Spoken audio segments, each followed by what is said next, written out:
Welcome, everybody, to Mud Flood Was Armageddon. The Mud Flood was the Armageddon. Don't let them tell you anything else unless they're willing to debate you in a fair and honest way. Let's do the jumping right into it thing. What I'm going to be doing today.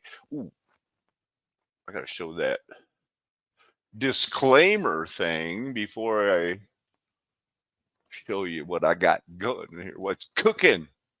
Isn't that what they say? Right? Too many cooks in the kitchen. Too many cooks spoil the broth.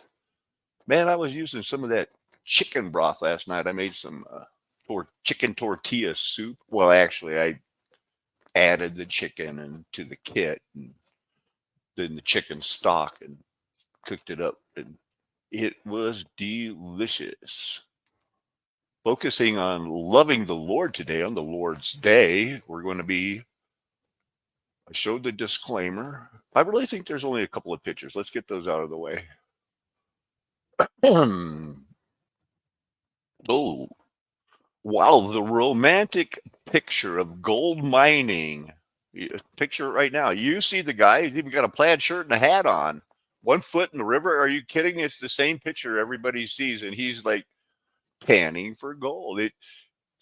Very romantic picture of gold mining process. Hey, there's a nugget. The reality is that gold is typically recovered from ores containing 10 parts per million. That's like colloidal silver. I drink colloidal silver. Well, colloidal silver, that's not very much. It's only 10 parts per million. Well, thus it's been a challenge. We see cyanide process, leach, sodium cyanide, heap leach. I don't have time to get into them. This is a review for a lot of people, but some people have just been like, "What? You're recovering, going back to the stones? Okay, I remember something about blah blah blah, walking to the gold. Oh, there was this. So this was that picture, 1556." Smelting ore is so hard. Forget the romantic picture, would you? What's with it's always got to be so romantic all the time with the romance? Let's just go back over here. I'm going to go in the reverse order while I was waiting to do this video because, the Lord was like, "Hey, we're talking about this today." And they're like, "Okay." So gearing up for my school, I'm bracing to fight back against the feminists and the humanists and the new ABC group. What's the new ABCs? Anything but Christ. It goes back 700 years.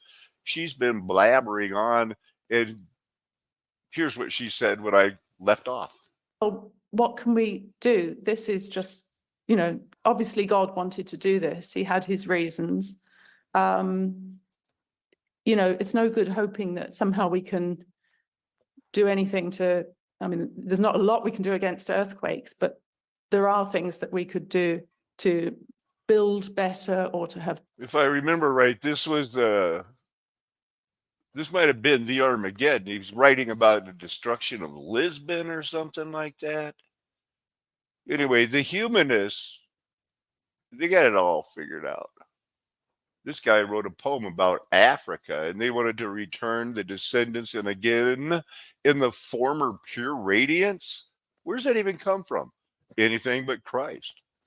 But there's also the sense that they found consolation in the past. So consolation in all this literature and what the great minds. Yeah, they found a lot of great books. Now, and she did get right back into this stuff, vindication on the rights of women. You always hear about Mary Wollstonecraft, vindication of the rights of women. It's like we aren't treated like human enough. Men weren't treated like human enough back then, baby. It was still the 1% that got to vote. And it wasn't the normal men that would say, "I don't vote for keeping me a slave." Who votes to stay a slave? I do. And this false sympathy. Oh, the Bible teaches that women aren't human. Are you kidding me? Who's eating the Passover together as a family for the first time? Who's baptizing women? Thank you, Jesus. There's been one religion that has helped and loves women, but they miss it and they obfuscate it. They want you to hate Christ, but enough. Today's topic is gold. What does the Bible say? Is it hard to I don't know. Let's see. Jeremiah 9, verse 7 in the New King James Version. Thus says the Lord of hosts, behold, I will refine them and try them, for how shall I deal with the daughter of my people? Okay. Refining is kind of like, that's a definitely, well, that's a gold mining type of a situation. Refine the gold. Ezekiel 22:18 in the English Standard Version. Son of man, the house of Israel has become dross to me. All of them are bronze and tin and wow, 1, 2, 3, 4 in the furnace metals, 4 furnaces, and somehow they are dross of silver. Huh, crazy.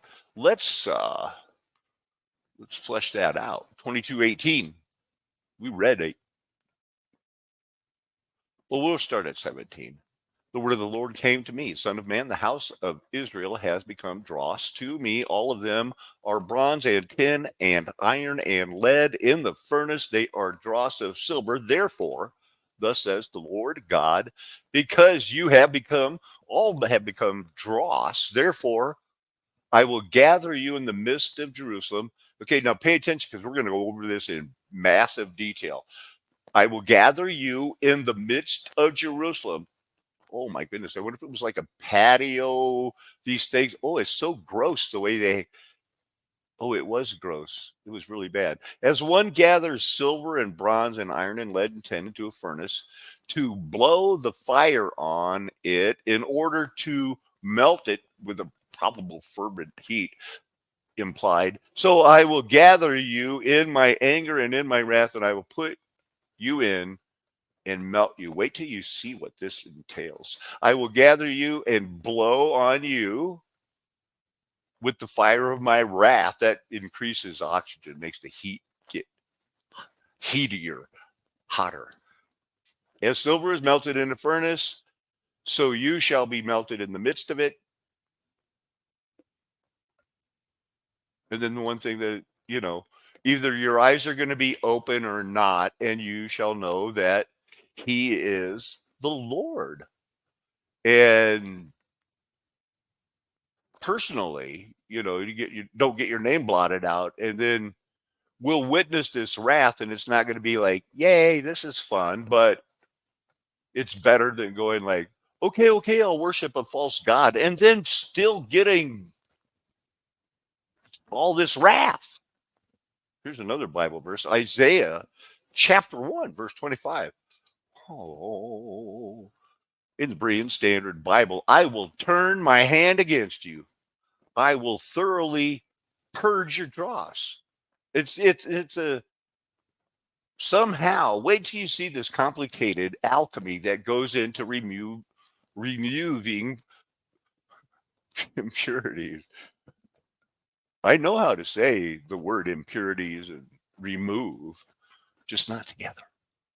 Here's another one, Job 28. Let's just look at it in, Job 28.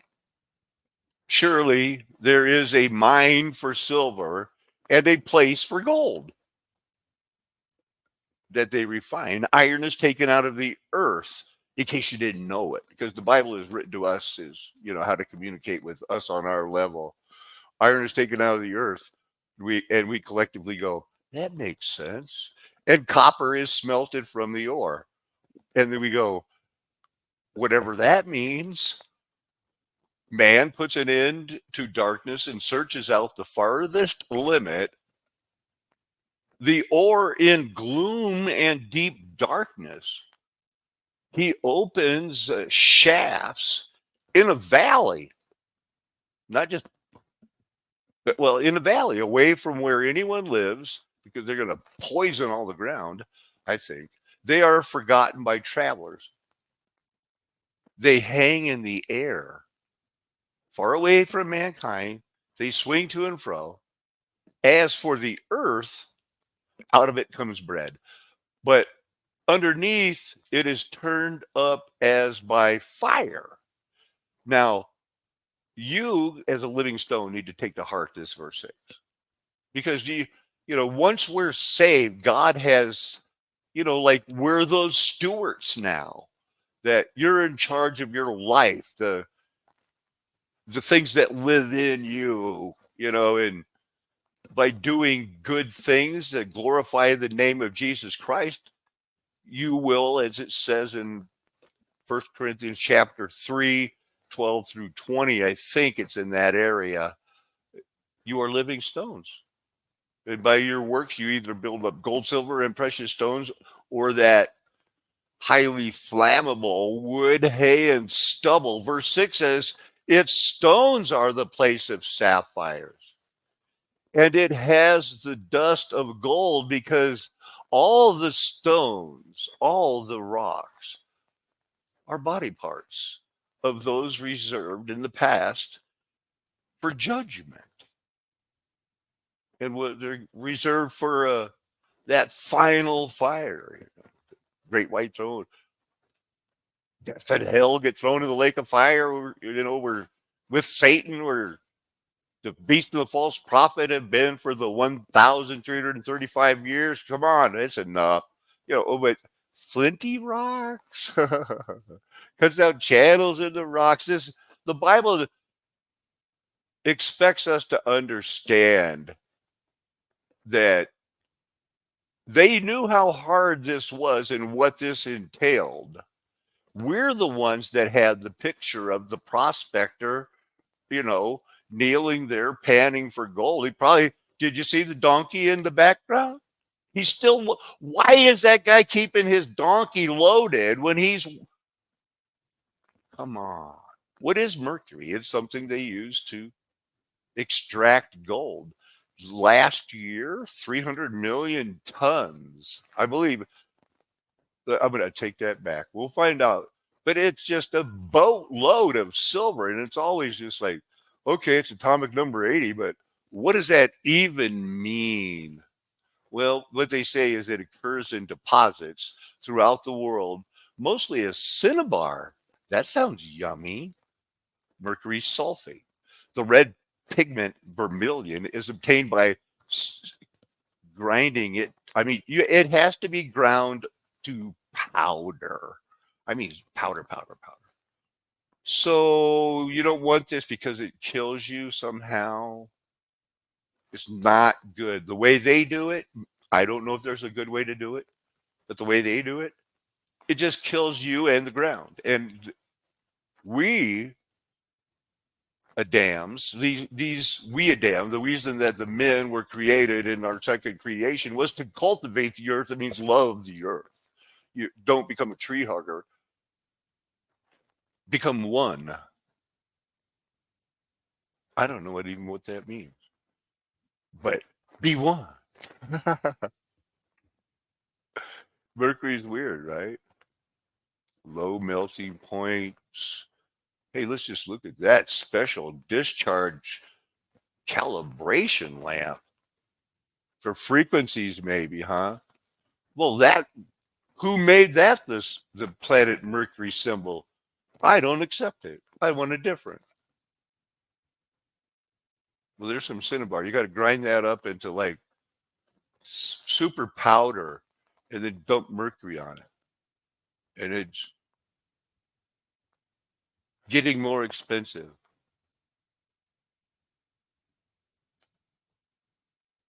That's how it works in your thermostats. Don't want those in your teeth, I don't think.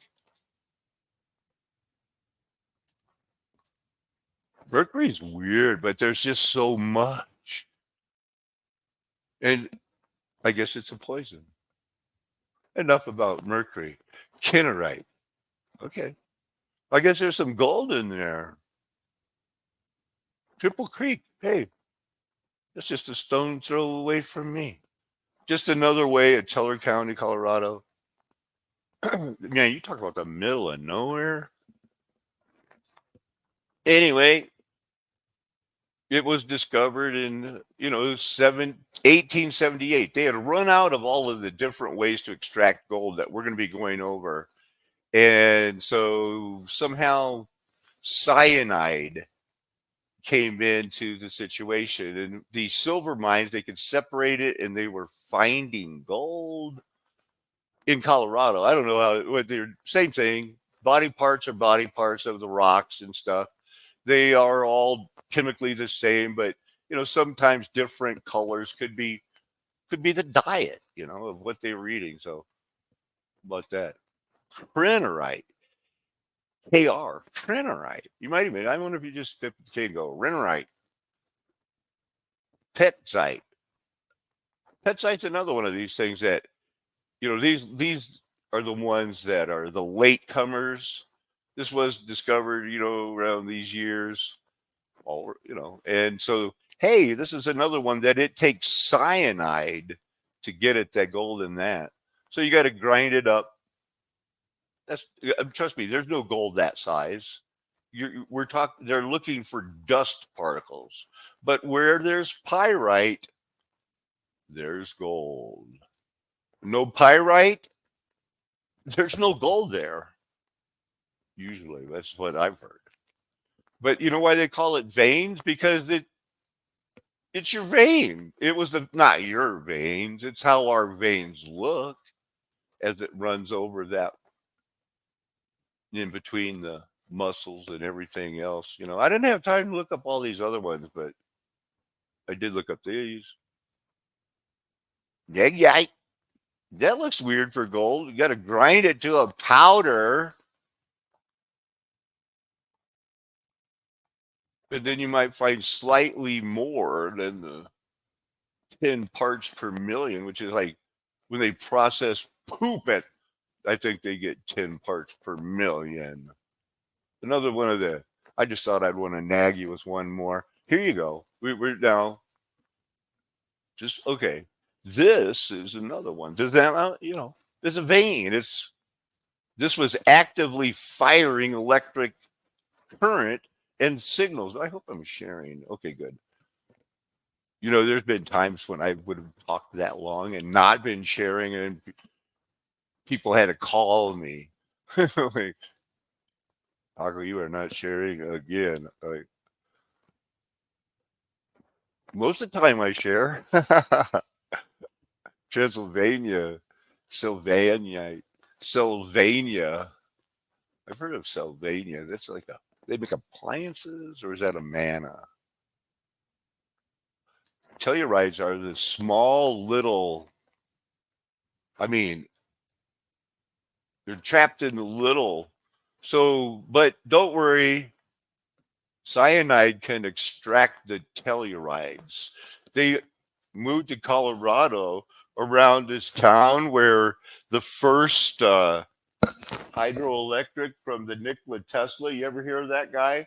He had a funny little mustache and a quirky little smile, and he put a hydroelectric thing there on the Bridal Falls in the 1880s, early 1890s. It's still working, but they. Well, are you going to show me a Telluride crystal? What the heck, man? Not even. Oh, this is just the chemistry. And you know what else was jumping out at me? How much sulfur is involved in extracting some of these telluride minerals? It's like a pyramid. Wow. That Victor Gold Mine, absolutely the craziest thing. They say it affects the weather. An open pit mine. Wow, high grade calbrite. That's an electrical firing part. They don't want me to get a very big picture of it. I'm moving on. So amalgam, they got to get it down to being an amalgam. You got to have an alloy of mercury with any other metal, but in our case, we're focusing on little formed through metallic bonding, whatever that means, right? With the electrostatic attractive force of the conduct. Wait, we're just talking about a guy with a gold pan and a donkey by the creek going like, we're rich, I tell you, rich. It's basically used for extraction of gold. Gold mercury amalgam. We'll go over some of these things. But is mercury not weird? So it's been used since the middle of the 1800s as a reflective mirror coating. Wow. It's right. It float your glass, the modern windows. We've studied that a number of times. Floats on melted tin so that it'll be level and you can pour the glass. Otherwise, it was quite a production to get a window, but it was worth it. It made, I mean, those old windows are just super cool. You got a general idea. Gold parting is the separating of gold from silver. What? Gold and silver? I thought you just walk out there and find nuggets and go buy a brand new gold pick. Miller process affords gold up to 99.5, 1867. Wow. Wow.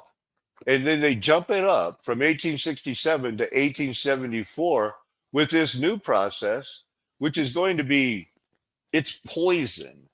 This is chemical poison, but you do get 99.999. So that's like if you want to buy those Coronas, right? Or double Eagles, 1 ounce, 99.999. But it's not going to be any good because it's not going to do you any good unless you can afford to build these $1 million electrolytic processes using pure gold for the cathode or titanium as a starter cathode. What is that? Chloruric acid, gold chloride, hydrochloric acid as an electrolyte. I thought electrolytes are what they put in the Gatorade. I'm sure they do. I worked with a company that Gatorade was our business, man. It was the Jack Gohausen and Associates. I was its last vested employer.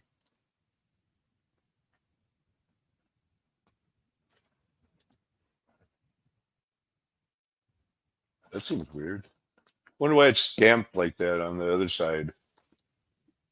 So, we're going to get into these things. This here, alembic, weird, right? Gold parting is a big deal and it's hard. Gold cyanidation, yikes. But they already could get it 99.999. Why do you got to put, I mean, everybody knows, like, don't take a cyanide pill, right? Don't breathe it. Reagents for mineral processing to recover gold represents more than 70% of cyanide consumption. That's a lot. Discovered in 1783, Carl discovered that gold dissolved in aqueous solutions. Because what else are you going to do while Ben Franklin is out flying a kite going, I wonder if electricity will shock you. Carl is over there going like, well, I think this aqueous solution can melt gold. Yes, collectively go, huh? Wow. Of course, we've been lied to, and it doesn't shock us anymore about all that. Perfected and moved on through the centuries. Then they figured out this guy who gets credit for everything It was, but he didn't know math very well. They always like to talk about that. It was determined that each atom of gold, they were already talking about that, atoms, because the Greeks mentioned it, required two cyanide ions. Like they even know what that is.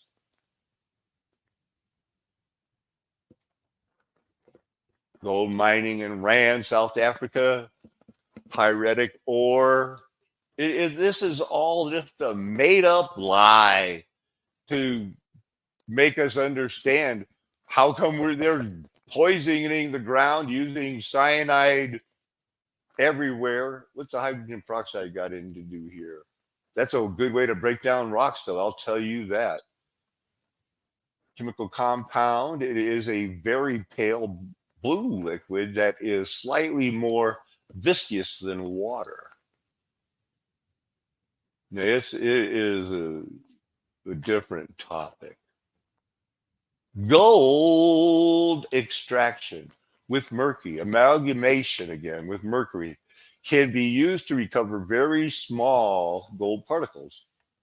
And mercury is still widely used when the people are forced to do gold mining in the outskirts of wherever. Borax and mercury are, borax is replacing mercury. It is somewhat safer because people are going to refine and look for gold.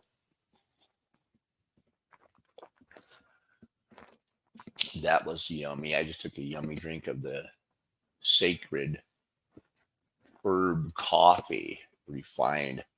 The refractory gold ore is an ore that has ultra fine gold particles disseminated throughout its gold occluded minerals. Now, getting at it, that's the hard part. You got to crush it. Hey, so much of this, I live near the El Dorados, the San Juan, and come on, man, we know what Spain came all the way over here. They knew where we lived, and when they found out that cyanide could get gold out of silver, they made one last run in the 1870s, and then they found the Ute Indians and said, wow, a tribe, here's a place up here in the middle of nowhere that we still got some Indians to kill. So they did.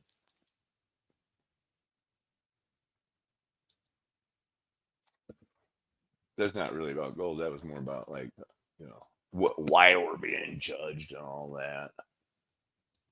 Now the patio process, you think about the Middle Ages and that prospector. Well, in the middle of nowhere, Mexico, this is the patio process. This is how you get the gold. You got to you've got to break down this mountain, and you can see we're only talking about the patio. This is the patio. Poison patio. You got the horses prancing, horses running. If you could force a slave in there, get your ass in there. You're going to die because it's filled with mercury. And it's a way the patio process is a way to extract gold. I'll just see if there's any more pictures. Well, there's an actual, see the round horses in there, no people in there. At least they weren't using people. But this is the mud after they extracted the rocks, ground them to smithereens, placed them in here with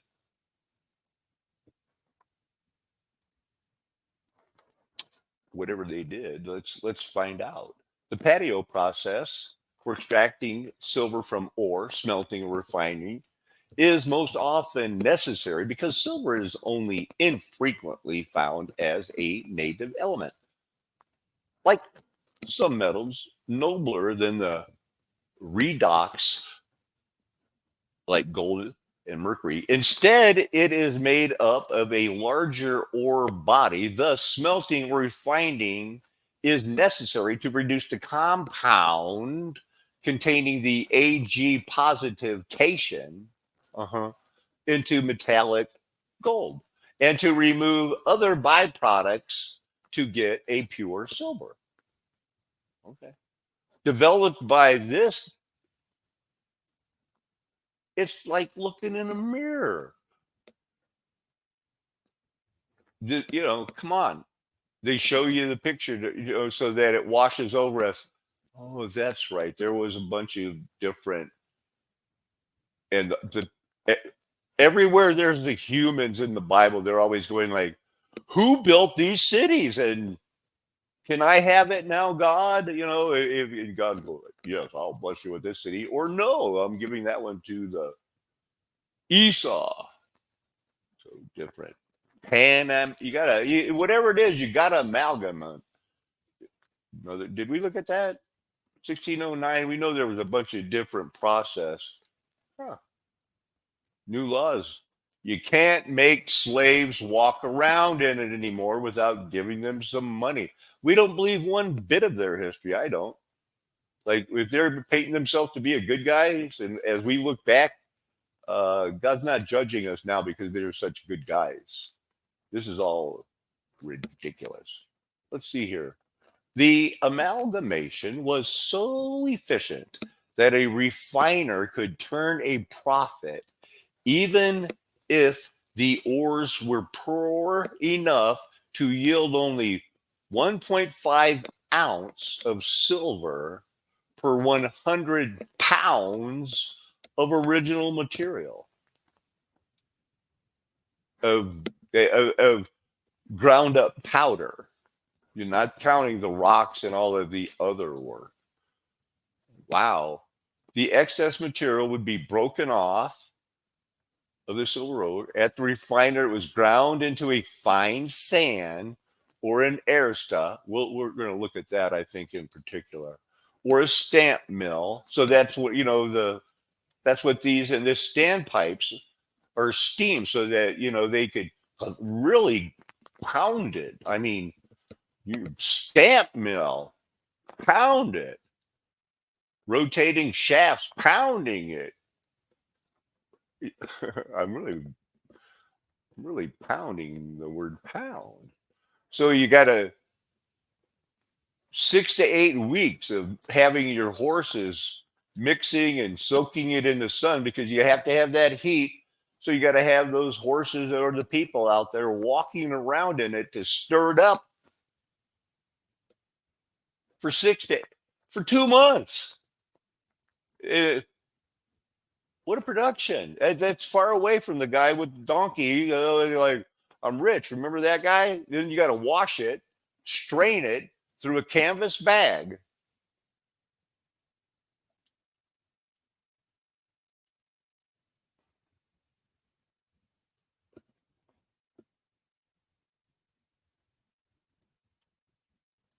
Let's just check and see. I'm going to look at this here. A new Consumer Reports investigation reveals a harsh. We're going to look at you later, dude. Is there some gold parting things here? Hey, dude. In this video, we're going to take a look at a very old genius Spanish rostra. He We're was. going to take a peek. He's from in those gold mines. Colorado. We're going to talk about how ancient smelters work. So the Lord gave me, you know, this is how I woke up, you know, like, how am I going to continue on this rock hounding gold kick I'm on? And the Lord said,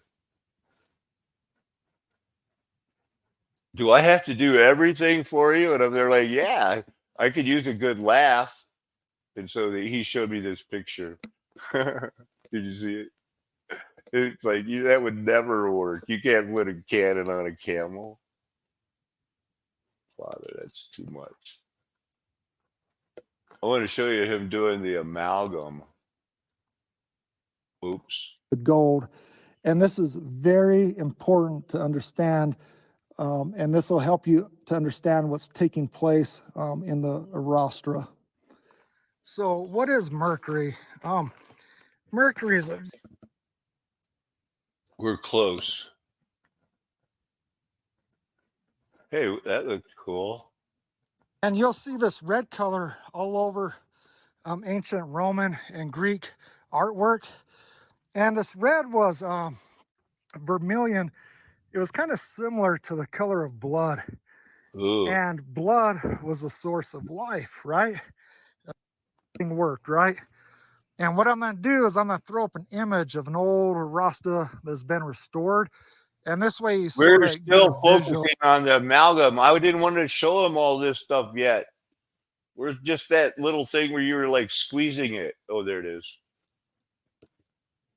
The mercury. And it's a very simple process, but they would take a cloth like this and say this is your piece of mercury. They'd put it inside the cloth. And then what they would do is they would just wring it like this and just Sure. squeeze it and squeeze it and squeeze it, putting that pressure in here on the mercury. And the mercury would be forced out the other end of the cloth. And this would leave behind a little gold or silver button. But this little button would still contain mercury. There'd still be small amounts of mercury trapped in here. What are you going to do? And to get the last bit of mercury separated from the gold, they used what's called a distillation retort. And retorts. Oh, this is super cool because I wanted to talk about retorting. They go all the way back to ancient times. I'm getting ready to pause. They found so you can see the retorts made picture. out of clay in India. When you find out what a retort is, you're going to be like, are you kidding me? And then that would explain why they needed so much charcoal. That remember some of those coke kilns that are here in Colorado and Utah. Well, a lot of places, everywhere, I guess. They were just using massive amounts of this. Yeah, they're thousands of years old. Your alchemists, these men, Alchemist. wizards that were trying to create gold in the That's a retort. This, where my mouse is, not. This is a retort. And then you could also make them in the mountain. You can also make it, dig a hole and then form the clay out of a whole mountain. And then, so the mountain retorts. I didn't really get that. Where does it just, they're talking massive amounts if it's just going to flow out of a mountain. laboratories. They worked a lot with mercury, and they would use retorts. A lot of your old retorts are usually made out of copper or bronze. So in the Bible, when we're talking about, they have no problem. They want you to go out there, whether it's iron, tin, bronze, gold, silver, anywhere in between. They had access to it from the very beginning. I mean, Aaron, well, Moses was up taking care of business for the Padre, Patron, our Heavenly Father. Aaron was doing what? Smelting, casting gold. Moses came back and turned that gold to powder and made him drink it. Let's stay focused, Mr. Paco. Eventually, they'd be made out of glass. And you can still buy them today. You can buy retorts on Amazon. I think they're like probably 30, 40, 50 bucks.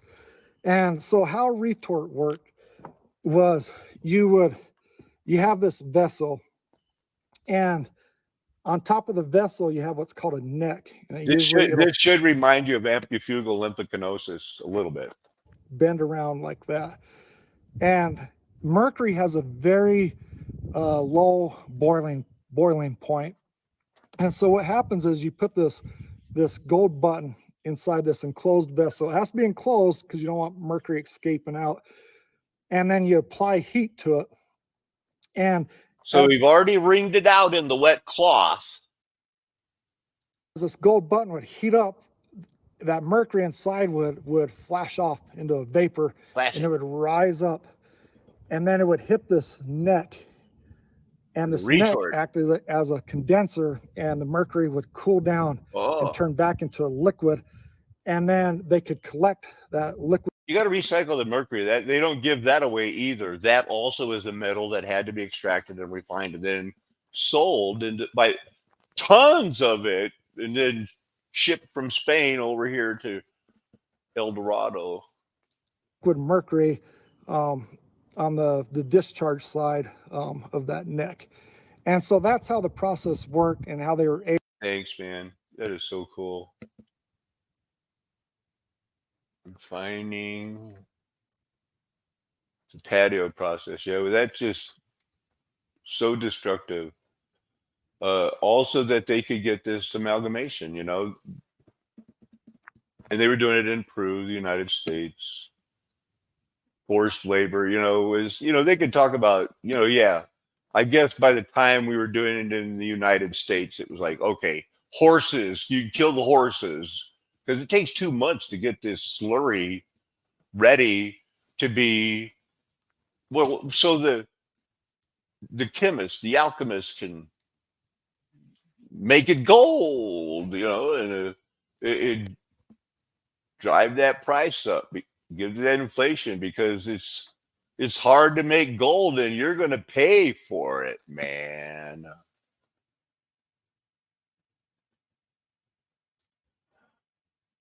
There it is, right there.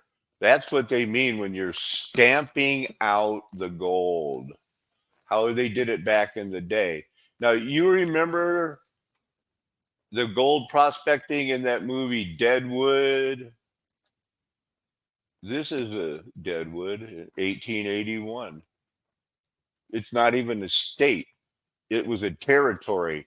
We hear about, well, a couple hundred people went in there with their donkeys and started extracting gold because General George Armstrong Custer, old right yellow hair, said there's gold up there, but it's for the Indians only. And the 100 and so people went up there and formed a town and said, not, I'm going to sneak up there with my donkey. No, not at all. By 1881, it was hiring people to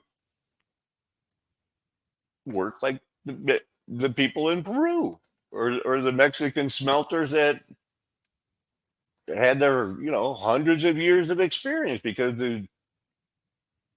Spain came over and said, the Habsburg rule you now. That's a lot of grinding. That's a lot of powder. I wonder if they used a patio. Dude is so chill with a pipe. That is so badass. Dude, golden age your ass off. That's the way to do it, man.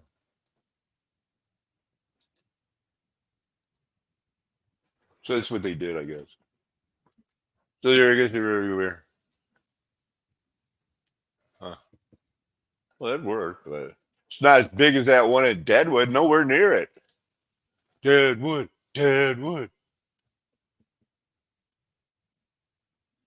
Huh. Okay. Stamping is a thing. If you know, the whole, I got a nugget. No, you didn't. There's probably, you know, very few of those nuggets or amalgam. So there's that picture again. This is not, oh, so that's right. I'm going in reverse. I was looking at these as the Lord was there. Okay. Did a show, got to bed by 11 o'clock last night. Got so much sleep. You got no excuses. Everybody wants to be like, let's praise the Lord. Okay, Father. And so, yeah, I was looking. I got to the stamp mill to show you the Deadwood thing. Keeping these in order are hard because we wanted to get to the amalgam, the combination. It's an alloy of mercury and any other metal. We're focused on the gold. Maybe liquid, soft paste turned into a button, or a solid, depending on the proportion of mercury. You got to base it on the metallic bonding because people in the Bible were smart and everybody back then knew about this. And when they talked about smelting, they knew this whole process. We have been taught that, no, it's Chester with his donkey and his gold pan. I'm rich. What do you want to do with all your money now, old timer? Oh, I'm going to buy my mom a house. No, give me a beer. I'm going to blow it playing the 5-card stud. Hey. Okay. Zinc amalgams are used to find organic synthesis. They got the Jones reducer. Hey, man, we were just learning about let us focus on retort first for a little while so that we can, before you start getting, wow, okay. They just make it hard for the mirror coating, tin again. The Bible mentions that.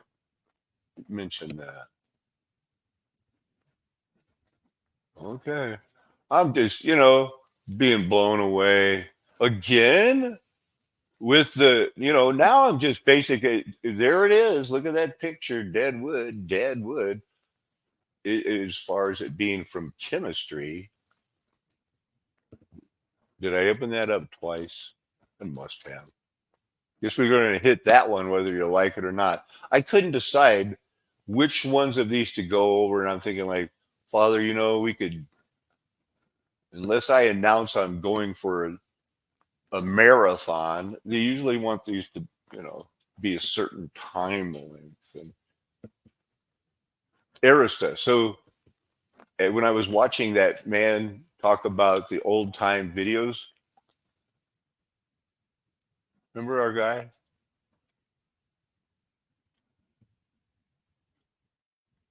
Able to separate your gold from your mercury. He mentioned it in his thing, so I looked it up and was like, wow, it's been around since the phonics began, the Phoenician times, the whole New World thing. And it's, again, with the counting on grinding it into a powder, it's basically, it's a lot like it, but on a smaller scale. Make a paste. Just keep stirring it up and make a paste, and then somehow they knew about the retorts. But they're basically is do it with a water wheel, and they're like everything else. They're like, oh, they've got them around the world too. Yeah, they got those around the world too. Because you have to use the mercury to break it down to get it onto the, that's small. How small of a powder? Well, they want it down this much because an ion, not an anion,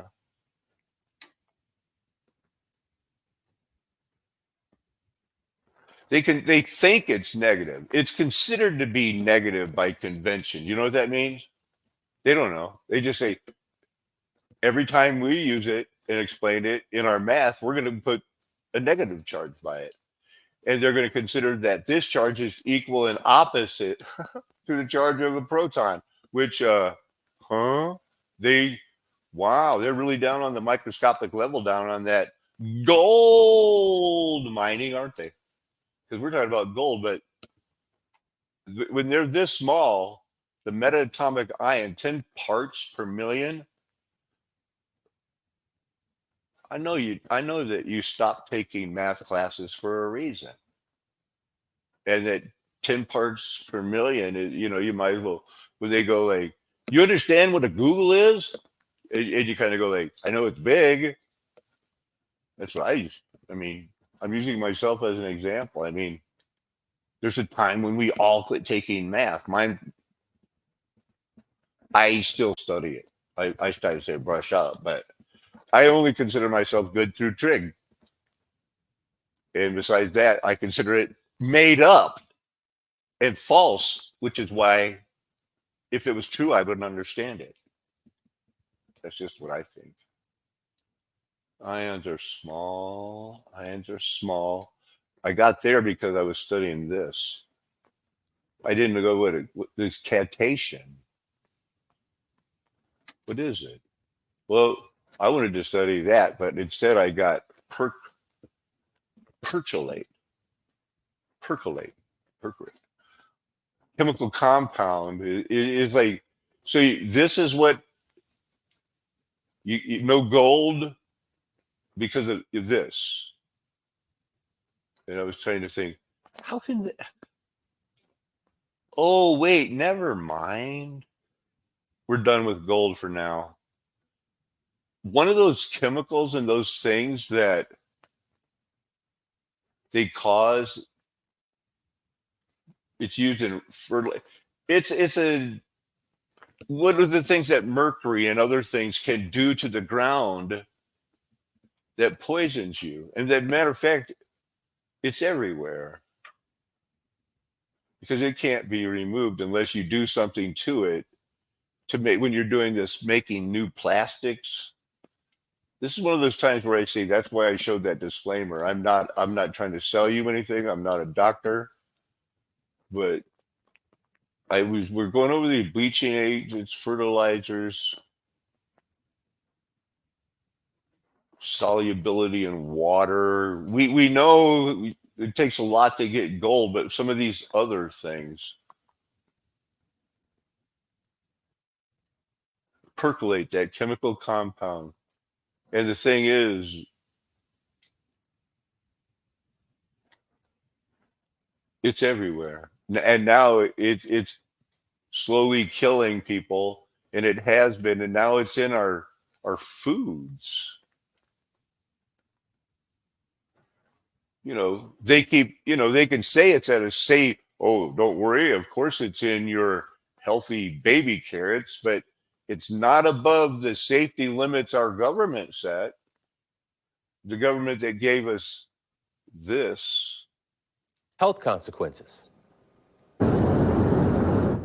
It's hardly a household name, but perchlorate is a chemical that helps rockets reach for the stars and, alarmingly, also our dinner plates. Perchlorates can enter our food and water via water that's used to irrigate the crops. It can also be contained in the plastic containers that we use to store our food. How serious is the problem? Consumer Reports' recent tests found perchlorate in 2/3 of food samples, with the highest levels in baby and kids' food, fast food, also in boxed mac and cheese and baby rice cereal. Oh my goodness. Can you believe how much you're going like, no, not mac and cheese. I love it. How about the kids will be fine? Carrots. While no single serving exceeded safety limits, multiple servings throughout the day could add up to concerning levels, especially for kids. We're concerned because perchlorate can disrupt thyroid function, potentially affecting metabolism in adults and brain development. And based on what we studied last night, you know how important your thyroid and that whole area where the ampufugal lymphocanosis takes place is. Have known about this problem for decades. They have been slow to act. The EPA is now under court order to propose limits on perchlorate in drinking water by November of 2025. But Consumer Reports says there. The Consumer Report says, I will hold my breath. Remember, we talked about the art and that the gold extraction in the silver town of Leadville, Colorado, led to Peggy Guggenheim. And then they started doing this crazy art and driving the price up to blow our minds, even though people are saying they can't do it. And then why would Hunter Biden turn to art, and how does that, you know, help him with all of, oh, he gets his money tax free? This is just an idea of the breakdown from plastic pills one day ago. Go. And yeah, no one sees them.